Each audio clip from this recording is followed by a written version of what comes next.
Welcome, everyone. I'm Max Skelton. I'm the director of IRIS, which is the Institute of Regional and International Studies at the American University of Iraq in Sulaymaniyah.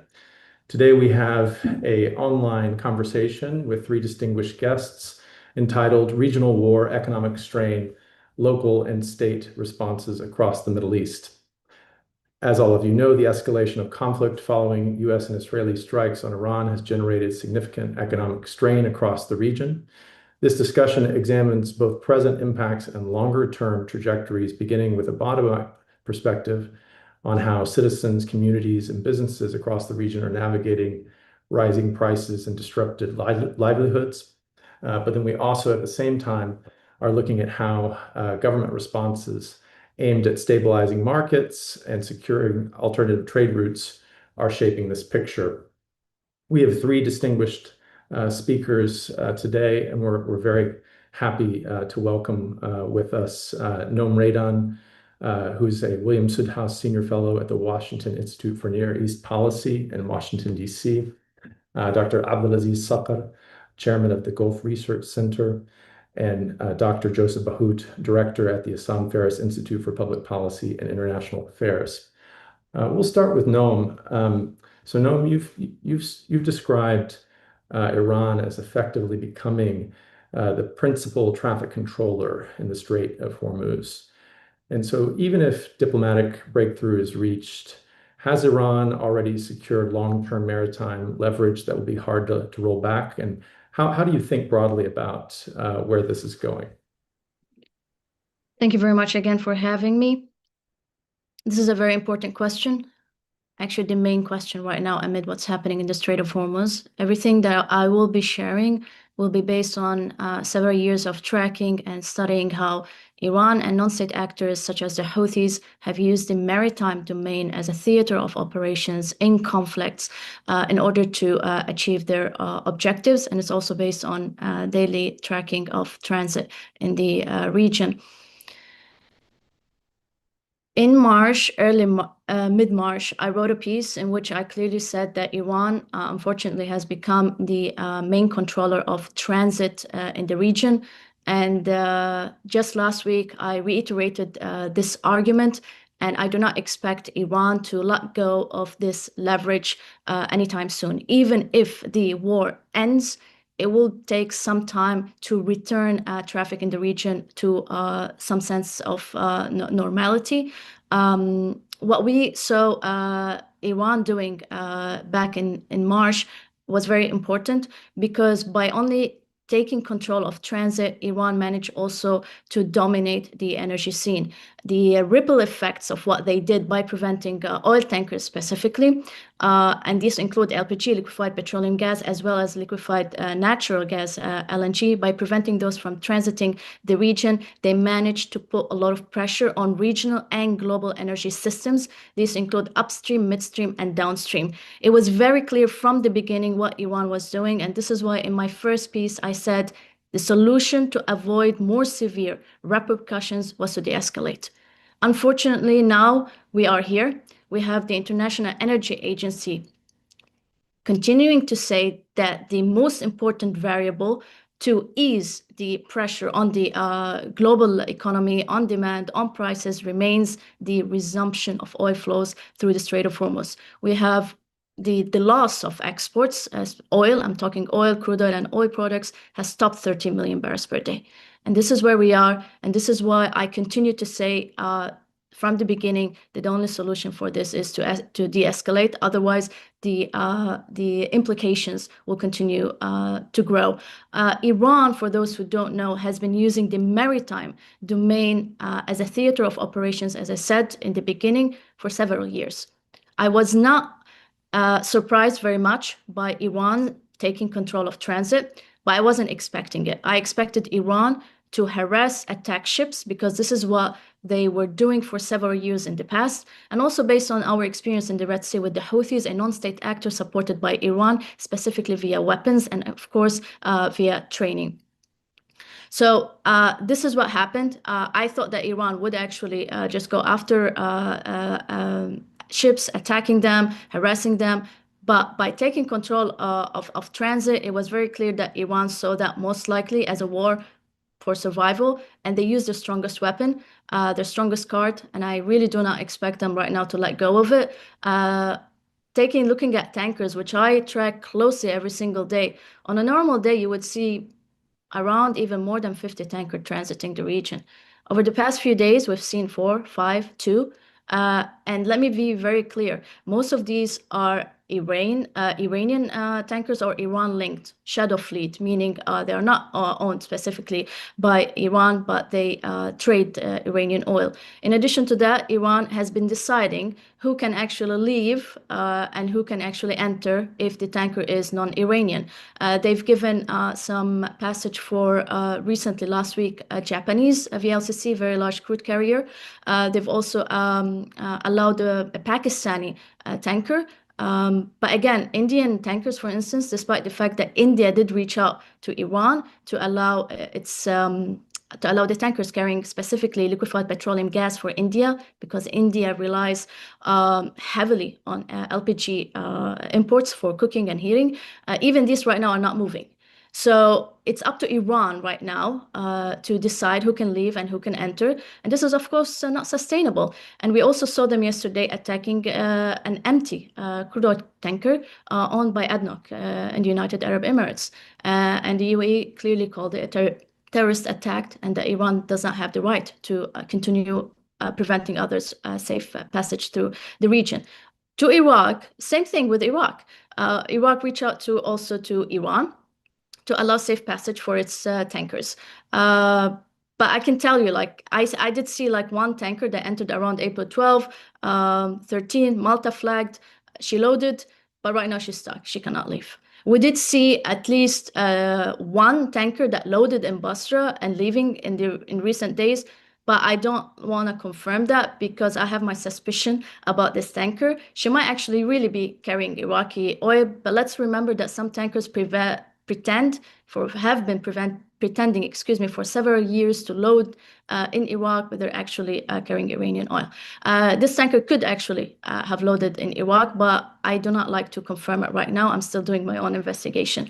So Iraq, again, just to give you some numbers, used to export more than 3 million barrels per day out of Basra in the south via the Strait of Hormuz. Right now, these are paralyzed.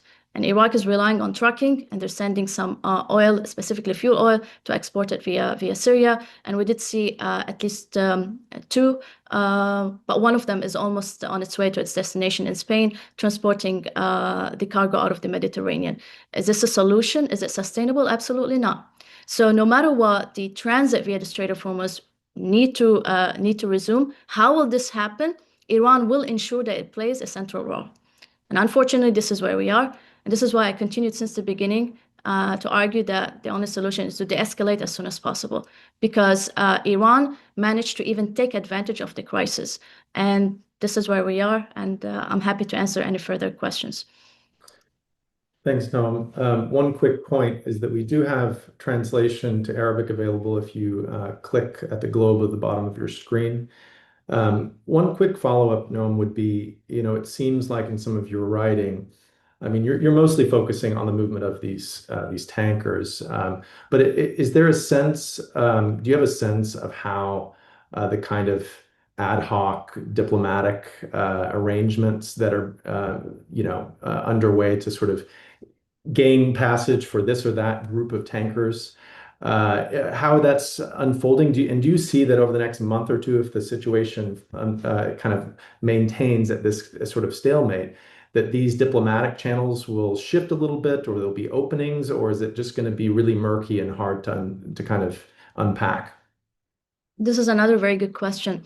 What Iran wants to do is to, and unfortunately they've managed to do it, they want to present themselves as an authority to be reckoned with in the Strait of Hormuz, meaning they want others to reach out to them and ask them to allow safe passage. Of course, this is unacceptable. Of course, a lot of countries will not accept following this procedure, specifically regional countries, and they've made it very clear. But others that rely on the region for their energy security have no other choice. And this is also what Iran knows very well. Take, for instance, Iraq. We all know that over 90% of Iraq's budget relies on oil revenues, specifically from Basra. The north cannot be compared to the volume out of Basra, over 3 million barrels per day. I mentioned India earlier. India for crude oil, specifically Saudi Arabia and Iraq. Iraq is a major supplier to India. We have Japan. Japan relies heavily on the Middle East for its energy security. And although there are some alternatives around the world, the pool is very limited. There's a lot of competition, and it's nothing can substitute, as I've also said previously, the flows out of the Middle East. And again, this is why I said at the beginning that Iran knew what it was doing by taking control of the maritime domain. They also managed to project influence across the energy systems. As back to the main question, the diplomatic talks, I do expect them to continue, specifically if Iran doesn't let go. They continue maintaining this leverage, and specifically the countries, as I said, that rely on the region for their energy security: India, Pakistan, specifically Iraq. And Iraq is in my opinion, is something to keep watching, because previously, before the war, the US made several efforts to try to move Iraq away from the Iranian orbit. We also saw some progress on LNG. There was an LNG project that was supposed, to start later this year, at least the initial phase of it. But I don't see that happening at all right now. And it seems that Iran also wants to keep Iraq in its orbit, even when it comes to energy. And this is something to watch moving forward. The progress that we saw happening in Iraq before the war, specifically, as I said, when it comes to US projects, US energy diplomacy, I don't see any progress right now on that. Instead, I see Iran trying to keep Iraq under its control, even when it comes to energy matters. And again, this is something to watch moving forward. Thank you, Noam. And we'll come back to you. And it's worth mentioning that this webinar is, you've come back to Iraq several times. This webinar is part of our economic work stream at IRIS, and some of what's said today will make it into one of our publications called the Iraq Economic Review. Let's turn now to Dr. Abdulaziz Saqr. Dr. Abdulaziz, obviously, the Gulf Research Center isn't just focused on Saudi Arabia, it's focused on the GCC writ large. And the GCC has been a huge focus of this conflict over the last couple of months. And what we'd like you to start out with, if you can, is just to give us a sense of the different impacts this has had economically on different GCC countries. Obviously, this is a huge region, and the kind of impacts, both from a military standpoint, but also from an economic standpoint, are not the same in each place. And so if you could give us a sense of this kind of variety, and then maybe also, because of that variety, how that's shaping the different strategies that the Gulf countries are taking in response. Thank you so much for the invitation. We're pleased to be with this distinguished panelist. And thank you also for your audience from there with us now. Let me say, yes, this is the first time that Iran have attacked 6 countries simultaneously, which means 6 + 1. If you add Jordan to it, this is the first time that Iran does attack all the countries at the same time, in a different ratio and a different number of drones or missiles. But in total, there is more than, only in the Gulf, 6,800. If I add other countries, Jordan and Turkey, Azerbaijan, and also the other one, we reach 8,200. So that's a large number of attack that have happened against the Gulf countries and the other countries also. But still, UAE has been, primarily the largest one that have received more drones and missiles than the others. At the same time, the impact was various from one country to another.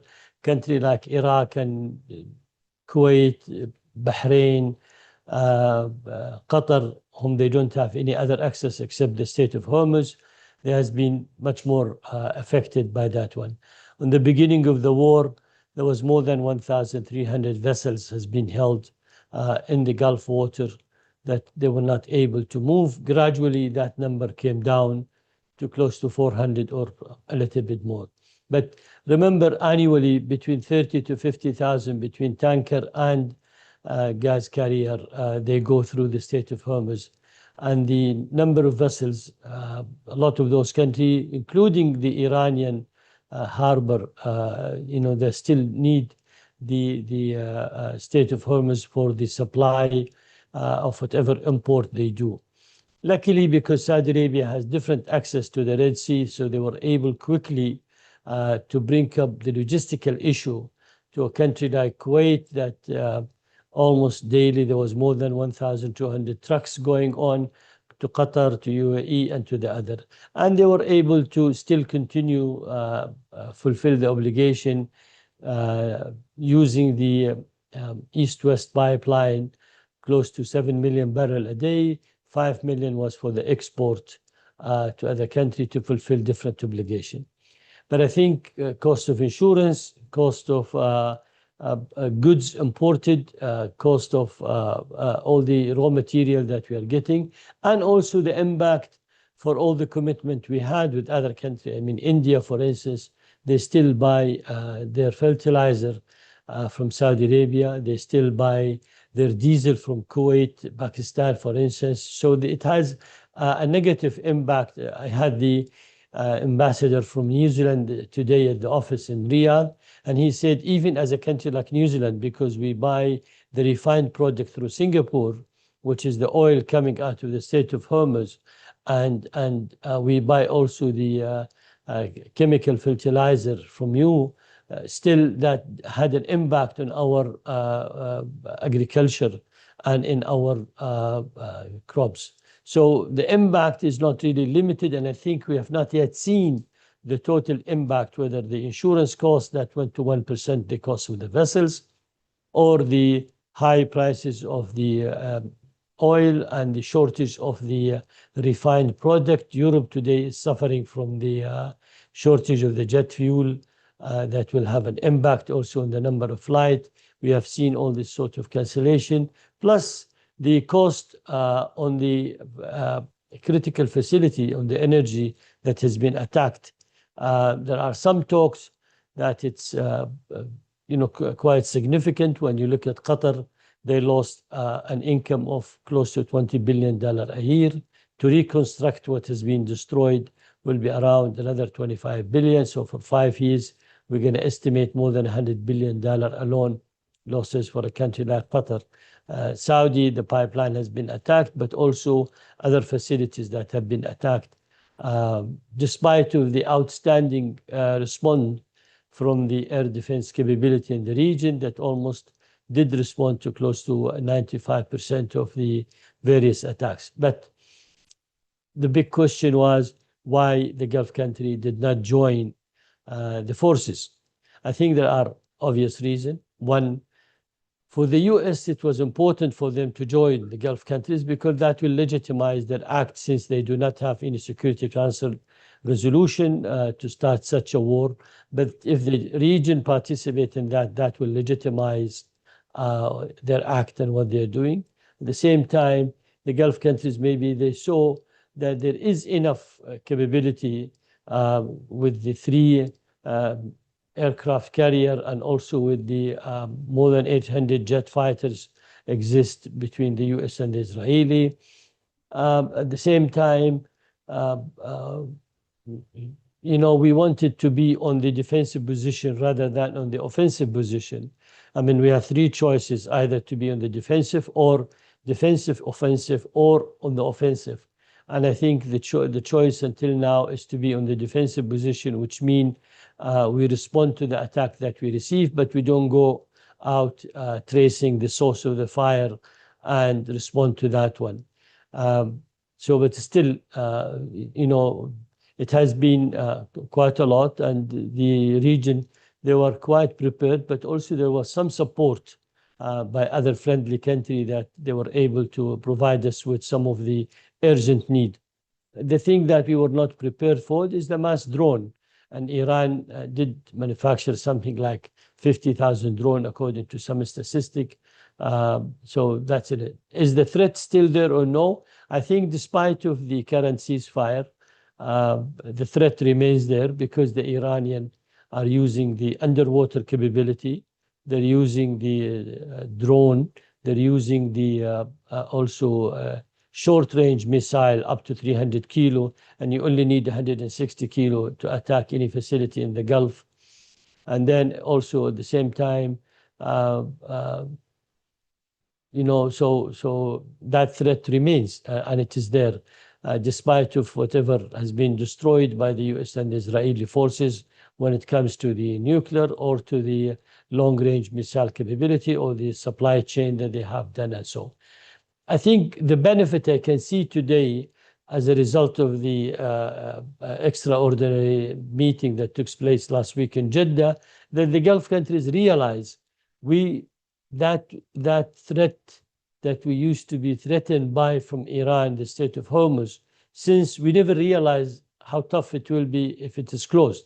Now we realize. So I think they helped us now to think about alternative, whether through the Arabian Sea, whether through the Red Sea, or through a new pipeline system to export the Qatari gas or the Iraqi oil, or the Kuwaiti and the others. So how to create a new network within the countries, to overcome the threat of the Strait of Hormuz, if it's going to be closed in the future or if it will continue. Now, definitely that will take some time. That will be an additional cost, but I think this is one of the lessons that we learned. And we all remember when the East-West pipeline in Saudi Arabia was created on the 86 because of Iraq at that time, war with Iran. It was used by the Iraqi side, so also did help. But at that time, it was 1.5 million barrel. Today, this pipeline carry about 7 million barrel, 5 for the export and 2 for the domestic use there. However, what sort of a new security architecture we're going to have in the region? I think there is 2 key elements, to be honest with you. One, the US is part and parcels of the regional security, cannot be excluded, cannot be out of it, but we need to have some sort of different agreement with the US. Second, Iran also being a neighboring country, we need to find out a formula where, for instance, in my opinion, the ceasefire does not help us except temporary, but also it doesn't help the Iranian. The Iranian, they want to have a guarantee that this will not happen again, neither by the American and the Israeli. And us in the region, we would like to have that sort of guarantee that this will not happen to us either by the Iranian or by the Israeli, since the Israeli, after the 12 days war and on the incidents of the Hamas in Qatar, they have attacked Qatar and they have threatened that they can go anywhere and do anything they want. So I think we need to have that sort of guarantee from both sides. But what is the Gulf requirement today? I think it's still, the same. They want the guarantee that this will not be repeated. They want to make sure that energy security, maritime security, interventionist policy by Iran, using sectarianism as a dimension of expansion within the Iranian, within the Arab countries and the Gulf countries, that will be there. We feel sorry for the Iranian people. We wish they have a better prosperity. We saw how economic situation have deteriorated in Iran in terms of inflation, in terms of rate of exchange, and how much they suffer. But at the same time, we thought since we had an acceptable, better relation with Iran, that they will not do what they have done. They will not attack all those countries, and they will not attack also north of Iraq, Kurdistan. So for us, that was a bit surprise to see such an act of behavior. Somebody will argue that there is 2 positions in the Gulf, one which is Oman, Qatar, Saudi Arabia, whom they want to de-escalate and not being part of any military action. Some will argue, like UAE, that they still think they need to be part of any military action there. I think, until now, those countries whom they decide not to be involved militarily, they have not reached yet the red line for them, which is attacking water desalination or even water electricity power plant or some of the critical facility or mass casualty. So they still are saying as long as we can respond today and we deal with that one, we are not buying the argument of the Iranian that they are attacking a U.S. critical facility or a U.S. military bases. This basis is in the land of all those countries, and it has an agreement and a clear agreement of facilitating and giving the usage to the U.S. there. What sort of scenario do we expect today in Iran? I think there are three scenarios. Continuation of the same regime and reaching an agreement with the U.S., and that agreement may not address all our needs and our requirement. Second scenario could be the same regime, but with some modification that will take place. In other words, behavior changes and so on. So to gradually regain confidence with the region. And third, a total regime change. And that total regime change, we don't know who will be coming, what sort of act they will do. And again, that's still ambiguous. Either it's going to be more nationalistic regime or more fanatic religious regime and so on. But to summarize it in a way, we do have a disappointment from the U.S. Response. There's no agreement has been valid and working. This is why they did not protect. They may have supported the region by giving them some additional weapon, but they did not stop that aggression against us, and they could not do it. We were not consulted to start with, but we have to pay for the result of that one. They did not change the regime as they said, the objective in the beginning. They did not finish the whole nuclear issue as they said, there. So the outcome of the U.S. behavior and act, we had to pay for the cost of it and the consequences of that one. We still need to live in the same region, all of us together, Iraq and Iran and Saudi and the rest of the Gulf country. But to have that sort of situation, we were not consulted in JCPOA 2015. We were not consulted in the 12 Days War. We were not consulted in this war. So the U.S. have decided to take their own act and do it and go with that.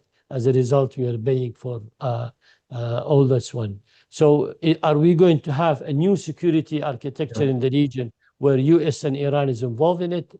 We have to wait and see. Are we going to build our own capacity individually in each country and then collectively we increase our capability? And so that's another issue. We still do not have a C4I between us as a GC country, the Command Communication Control Intelligence and the Air Defense and the Air Force. And the third, what sort of international network are we going to have?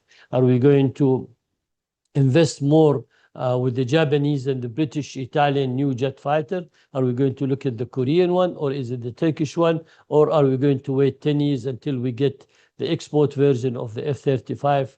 That's something also we need to visit. Is the war moving from conventional to a totally new sort of war? Somebody argued that the U.S. even would not need anymore to have the carrier because it's a different, we did a demonstration in Saudi Arabia. We sent the drone from Saudi to South Africa, spent 8 hours touring South Africa, returned back. So today it's a different ball game. It's a different sort of threat assessment. And so if anything worked fine, I think we all came into an agreement with the threat assessment for us here in the region.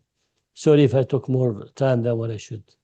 No, thank you, Dr. Abdulaziz. And we'll come back to you in the next round of questions about these alternative ways forward and the sort of regional networks that are needed to get some more details on that. But now I'm going to turn to Dr. Joseph Bahout. Dr. Joseph, it's kind of a two-part question. One is thinking about the fact that, at the beginning of this war, before this war, Lebanon and Syria, they were both in dire economic straits already. Very weak banking systems, populations that are suffering and with really no end in sight. So one question is kind of what does this economic disruption in the region looked like on the ground in places like Beirut and Damascus. And then, the second part to that is, okay, by the same logic, state capacity in Lebanon and Syria is quite thin. So who is really responding to these crises? And what does that tell us about where all of this is going?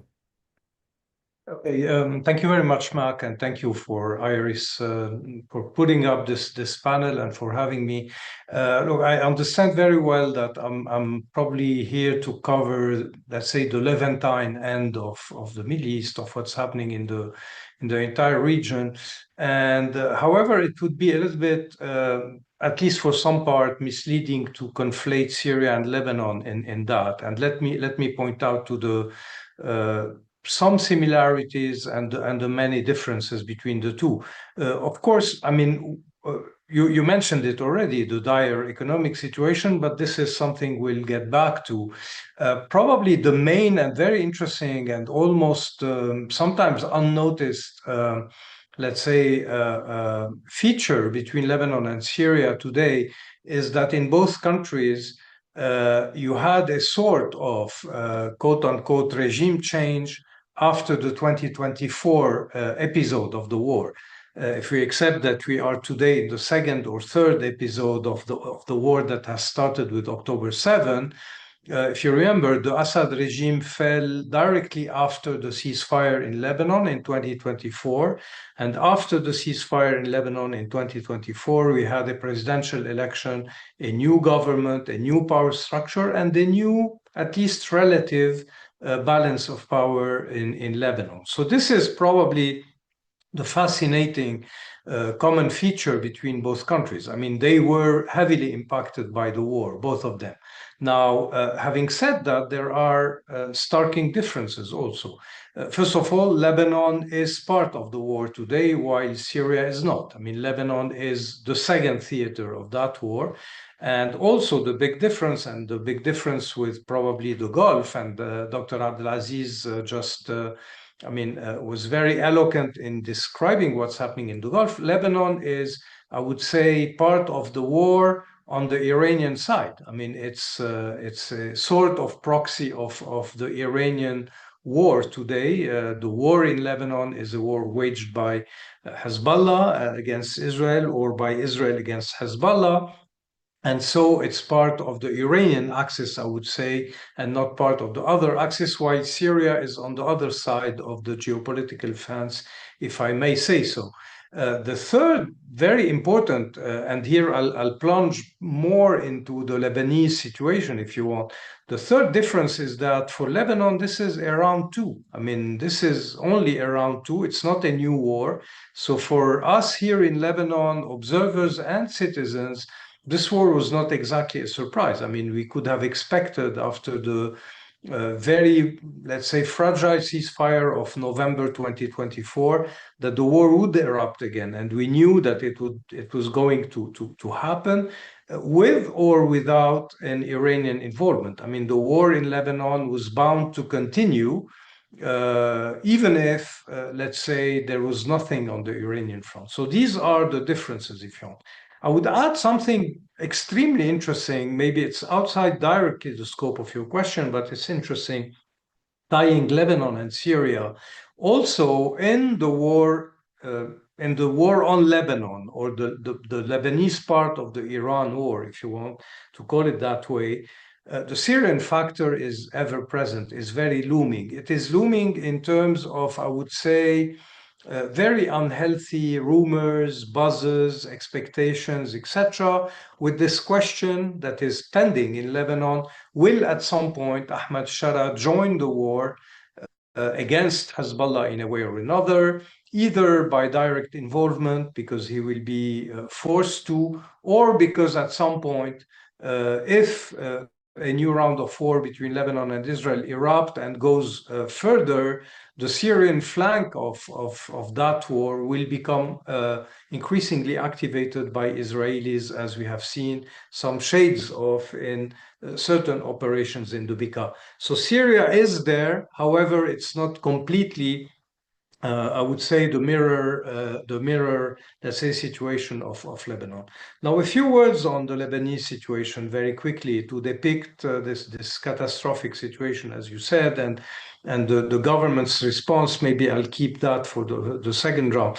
But you have a country that was already under collapse. And we have to remember that the cataclysmic, the historic economic and financial collapse in Lebanon occurred in 2019, 2020. Okay, so since then we are dealing with the effects of the collapse.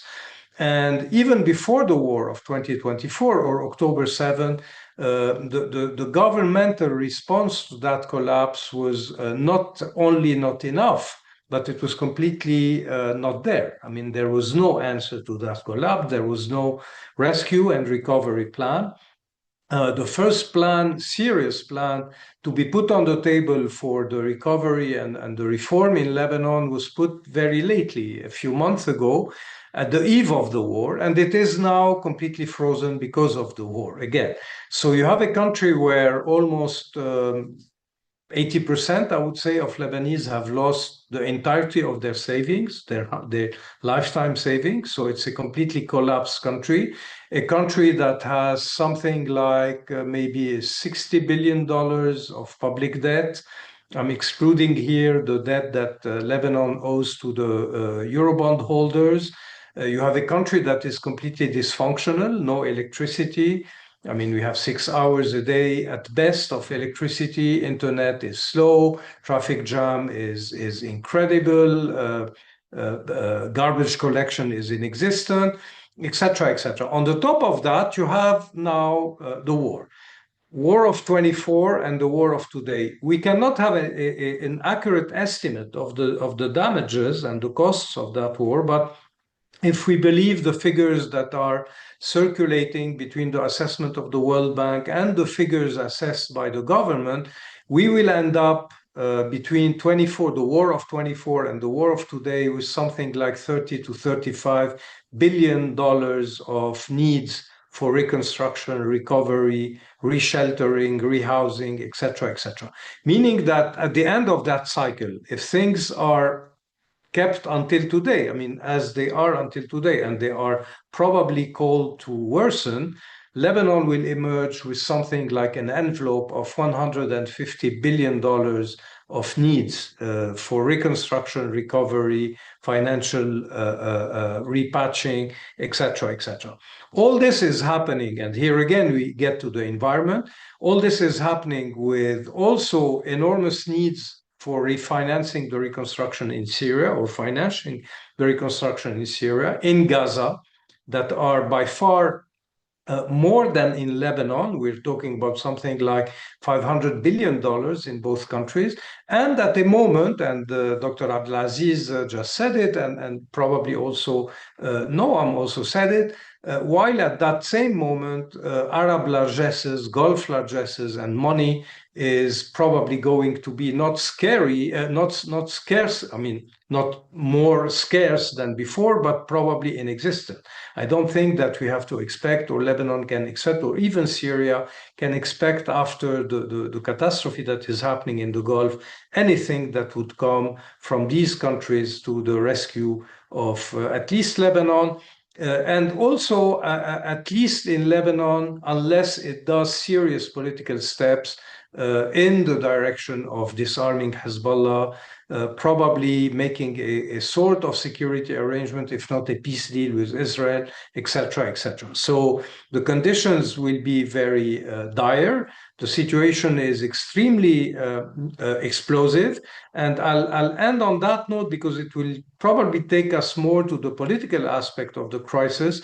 With today a country where you have, it's a country of 4 million people, you have 1 million, probably 1.2 million displaced persons from the south, from the southern suburb, who are, of course, sectarianly identified, mainly Shia, today blocked in the streets of Beirut or in the schools of the Mount Lebanon villages, And this is a sort of ticking bomb that at one point or another will have a tremendous and dangerous, I mean, sweeping social and not only social and economic effect, but also political effects. And this is probably the main challenge that will await the government of Lebanon in the coming months. I'll stop there and probably we'll get back to more, let's say, macro-political aspects in the second round of questions. So just one quick follow-up there, Joseph, would just be, you already raised it here at the end, this question of where's the financing going to come from? So on the one hand, we all know that since the beginning of this Trump administration, there's been, a lot of movement away from, let's say, traditional international aid towards, I guess you'd say, more military and defense spending. And that's rippling across not just kind of the US approach, but also the European approach as well. And now we have kind of, as you've said, Gulf financing probably drying up to some extent. What do you think is the best case scenario for the Lebanese government to kind of think through, how to overcome that hurdle? Or is it just basically a question that has no answer at the moment? It has no real concrete answer for the moment. It has a sort of answer, but the answer is extremely theoretical, and in itself, it includes a huge, let's say, dose of political risk. And the answer is, and this is a sort of enormous facility or easiness with which some Lebanese analysts are taking things by saying, okay, let's go for peace with Israel, and then the debt will be probably erased or facilitated or rescheduled, and then money will pour in the country. The country will become again a place for investment, etc. So this is one of the answers, but of course the risk attached to that is that if Lebanon goes to peace in the prevalent conditions without a sort of Arab consensus, without a package deal in the region that would include a resolution of the Iranian question by whatever, let's say, form. It could be a collapse of the regime or the inclusion of this actual regime in the region. If we don't have that, if you don't have enough political consensus within Lebanon also for that venture, I think that the very easily imaginable conclusion is that Lebanon will plunge again into a sort of internal domestic conflict that would again produce its economic cost. Now, of course, another way to answer it is as rosy, I would say, or as, let's say, utopian, is that we will have a package deal and a grand bargain solution with Iran in the region, a new security architecture, including the Gulf. The region entirely gets into a sort of virtuous circle in the coming 5 to 10 years, and Lebanon benefits from that by a sort of trickle-down effect. But this is also today extremely elusive and extremely, I would say, unexpected with the conditions that you, me, and all of us here on that panel know. So Lebanon is left with very, very, let's say, limited options and limited choices, with already a crisis in as I said, in stock.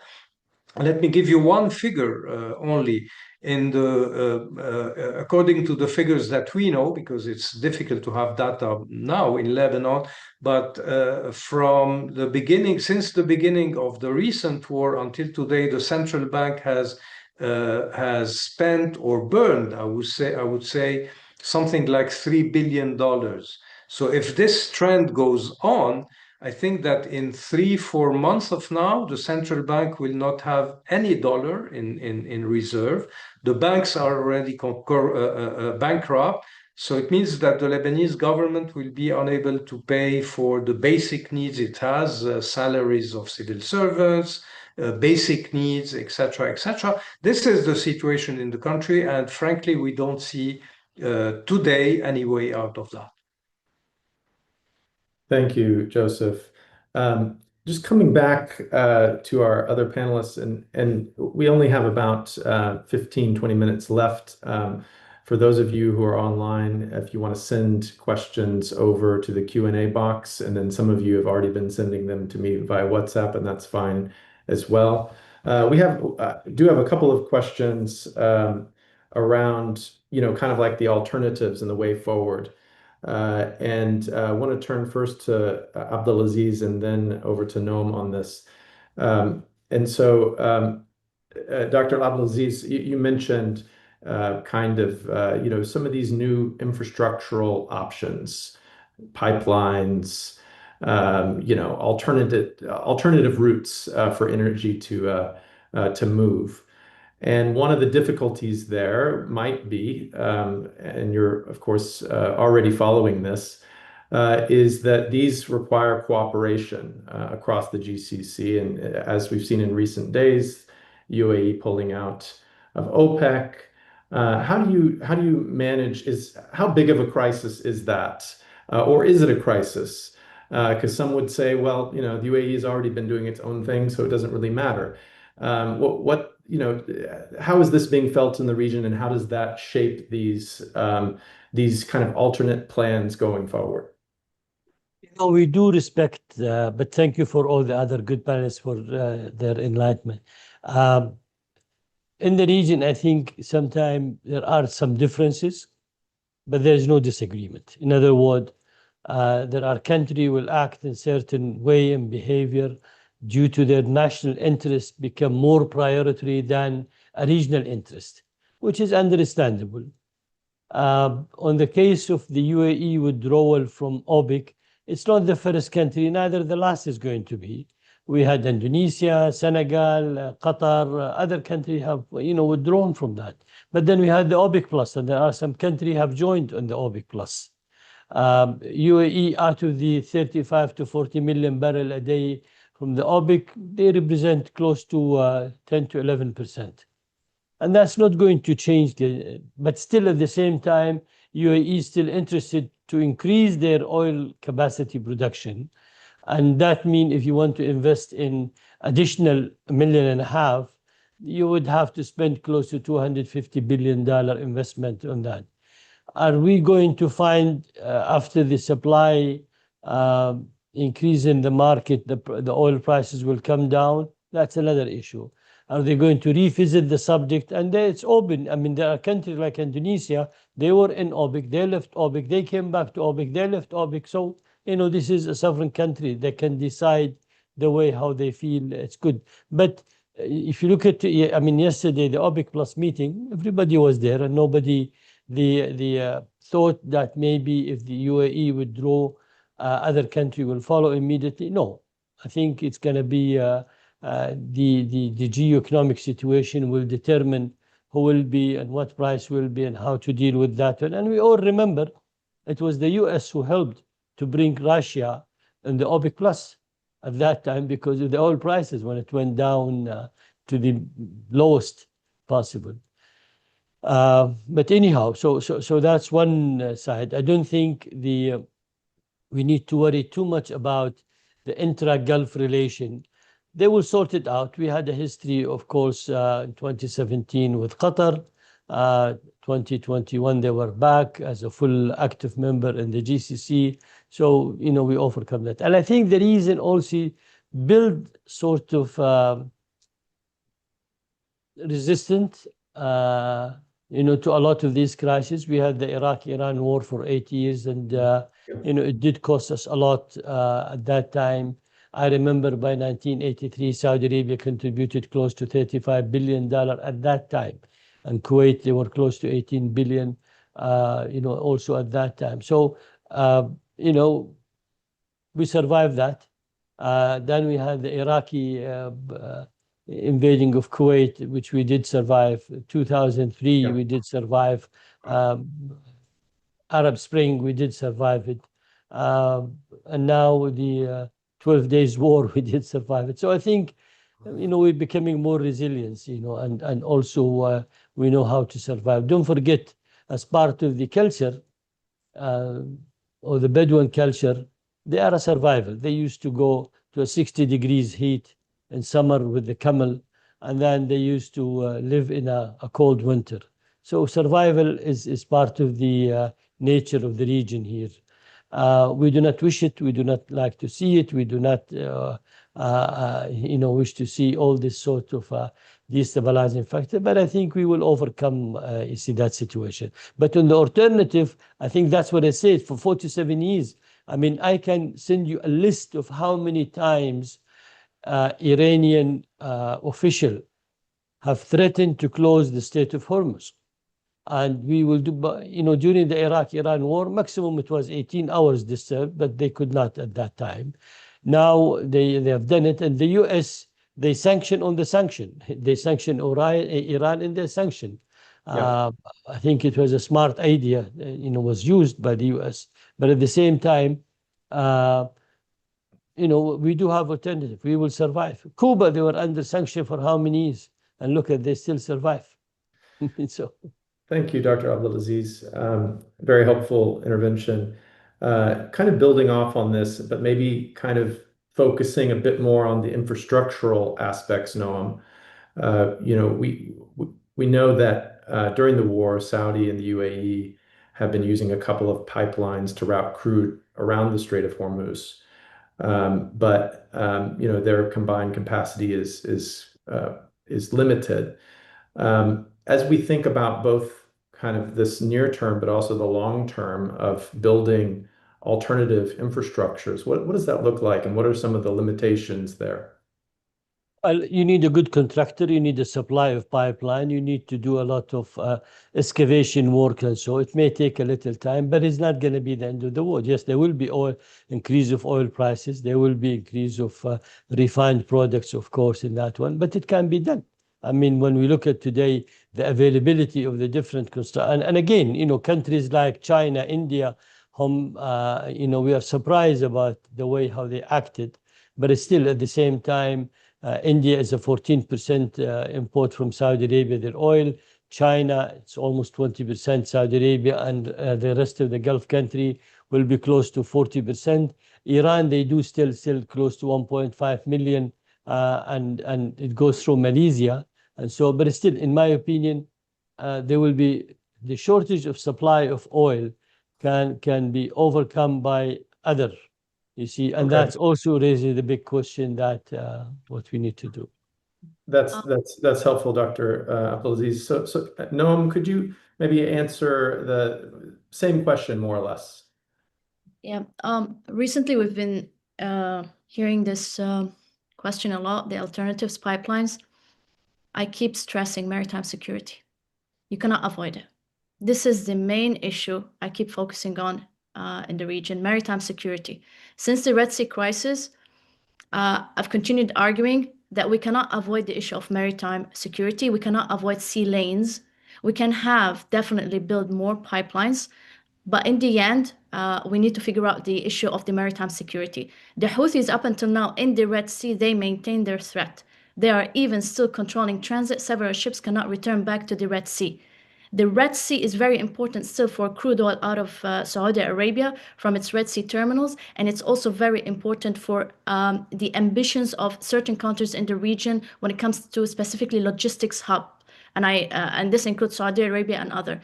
My point here is we can definitely start thinking about pipelines and alternatives, but we cannot really avoid the main topic of maritime security. How do you restore the principle of freedom of navigation in the region, which has been upended by the Houthis and Iran at the same time? This is, for me, the main topic. I can think and talk about definitely alternatives, but these have their own constraints. They have their own challenges, from economics, from the geopolitics to security.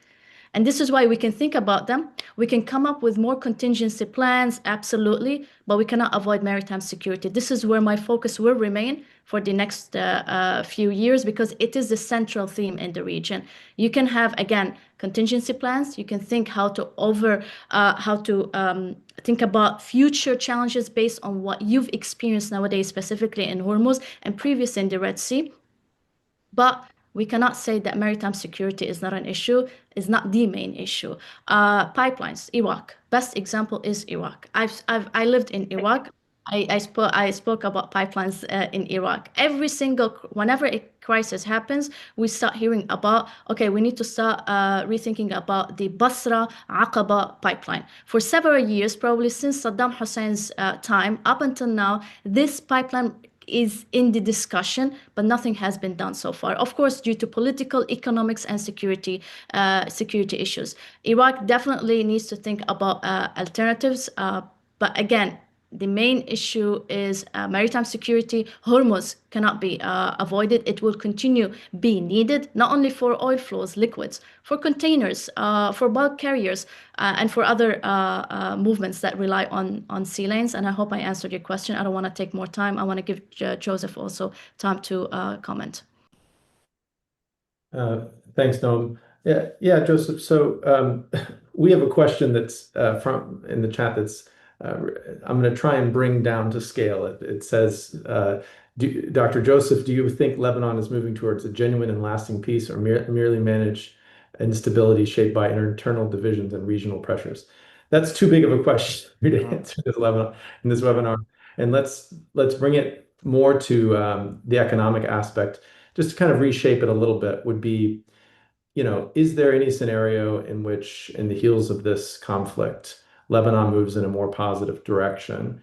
And within that, what does the kind of economic program look like? And one sort of add-on that I'd put onto that, Joseph, given our ongoing collaboration between our institute and yours, is there a kind of like a regional economic connectivity aspect to this, between Iraq, Syria, Lebanon, other countries? Is there a scenario in which that kind of vision can actually take hold, or are we just going to basically be moving from crisis to crisis? No, I think the way you ended your question is extremely important, and this is probably the only way out, or one of the only way outs. But on the question itself, I think I partly answered before. I mean, this you have two or three approaches to Lebanon's, let's say, recovery and reform and economic rejuvenation. You have one that has constantly been focusing on mainly the regional conundrum and the regional complex around Lebanon, saying Lebanon cannot survive, cannot live without constant remittances from abroad, constant Gulf money injected into it.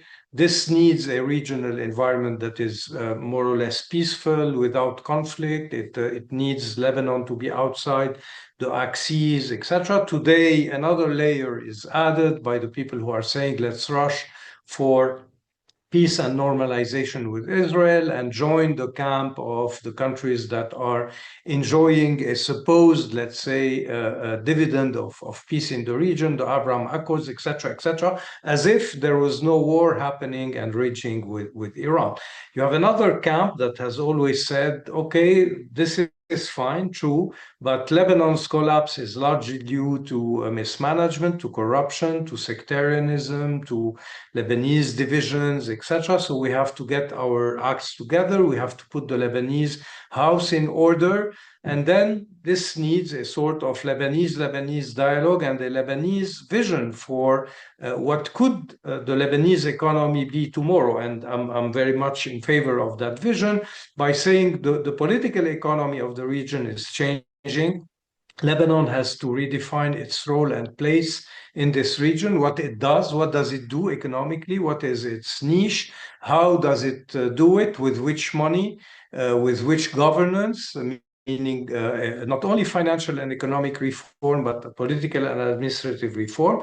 And then you have the third layer, which you exactly alluded to in your conclusion, which is to say, okay, Lebanon is both to have its own niche, but it also has to be linked to something in the region. And the something in the region today, which is rising and new, is this sort of Levant new corridor that goes from Iraq to Syria to Lebanon, etc. But here again, the question will become, and it is, I think, a question to the Syrians and maybe tomorrow to the Iraqis, what is exactly the division of labor between us? I mean, Lebanon is maybe was mainly rich in capital. Today it has to regain its financial capital. It's not a labor-rich country. It has some niches of excellence: education, hospitality, hospitalization, medicine, maybe some creative industries, and etc. Syria is a labor-rich country. It's an agricultural country. It has an industrial base. So there is a sort of complementarity here. Iraq has, of course, the land, the energy, the know-how traditionally. So how to build this sort of common market between the three countries? This is exactly the project that you have alluded to, and we are very happy to partner in it. But before we get to that, you have to have the political preconditions. I mean, Lebanon today is an arena of war. Lebanon today has land that is occupied. It has an armed group that is impeding its sovereignty. It has problems of sovereignty itself without, I mean, besides Hezbollah, the sovereignty over its financial sector, over its vision for the future. So Syria has problems also of governance, and we all know it. I mean, the Syrian new government is barely able to control 20-25% of its polity. And Iraq has its problems. So we all know what is the construction that will be probably needed in the future. But before we get there, we have enormous homeworks to do in each of the three countries. And Lebanon has today, before even this homework, something more challenging to finalize, which is the state of war, which is the full sovereignty on its territory. And we have to also say it, the disarmament of a militia and its integration in a way or another to political normalcy and to political life. So these are the challenges. Is today jumping for a peace with Israel that is undefined, with your territory still occupied, with a part of the population, 1/3 at least of the population that is displaced by this Israel. Is this easy and doable? I am more than skeptical, and I think that this is today the main challenge and problem for Lebanon. Thanks, Joseph. And we're going to do one more question to close out. And this will bring us back to Dr. Abdulaziz Saqar. So, Joseph just mentioned, the regional connectivity between Lebanon, Syria, and Iraq. But if we think about another part of the region, so GCC, Iraq, Turkey, and beyond, this idea of a development road has been something that the Iraqi government has been quite keen on for a number of years. But as we've discussed, there will probably be pretty big questions around financing large-scale multi-country projects going forward after this war. So, Dr. Abdulaziz, how do you see the development road from a GCC perspective in this, whenever the war ends? Will there be appetite for it, or do you think it will be stalled due to the kind of potential financial pressures? In principle, I think they will be open to look at the different alternatives, including IMAP, development road, and the other also option, because in the old days, there was an idea of a gas pipeline from Qatar through Saudi, Syria, Turkey, using Turkey as an energy hub. Is that going to happen or not? It all depends on the economy of that, the security of the situation, what country it will go through. We have not yet seen, for instance, the pipeline from Iraq to Syria to Tartus, that being reactive again or so. So, there are many still ambiguity and question mark on what will be done, what are the priority, who's going to work in what. I think in principle as a development, project, I don't think it's totally out of the scene, because we do have a sort of, not a free zone in Harhar Jdeid, Harhar we call it, in the Saudi-Iraqi border. We have like a custom zone area that has been created by the Saudi to facilitate the need of the Iraqi. And so, but from there could be the link, you see, from Saudi to link with the Iraqi development one. I think there has been some obstacle before. There was the question of the area, whether in Mosul or in Kurdistan, that it will go through it. Where do they stand? How safe it is? How secure? there are all this still, question. It's we need to have security first before all this giga development project that will help. But ultimately, we're all looking today. I mean, for instance, look at Iran are using the Central Asian country train system means of communication to go through those countries to Afghanistan, Gawadir in Pakistan, and to overcome some of the supply line taking place. They used to get a lot of Kazakhstan oil for the north of Iran and replacing it by another Iranian oil from Kish Island because the Kazakhstan cannot export, through the Gulf water and so those are all different alternatives. The economy of it will play the significant role, and the strategic issue of it also for those countries, and the financing involvement, and that all will be important. Thank you, Dr. Abdulaziz, and thank you to all of our panelists. We'll wrap it up there today. On behalf of IRIS and the American University of Iraq and Sulaymaniyah, we're very glad that so many of you have joined us. Please continue to follow this work through our economic work stream published in the Iraq Economic Review. And please continue to follow the work of our panelists, Dr. Abdulaziz at Gulf Research Center. They do very important work across the region. Dr. Joseph Bahout, who leads IFI, and we're very happy that IFI and IRIS are currently partnering on a project on regional economic connectivity. And also Noam Raydan with the Washington Institute writing about maritime security. Thank you all, and have a good afternoon. Thank you. Pleasure.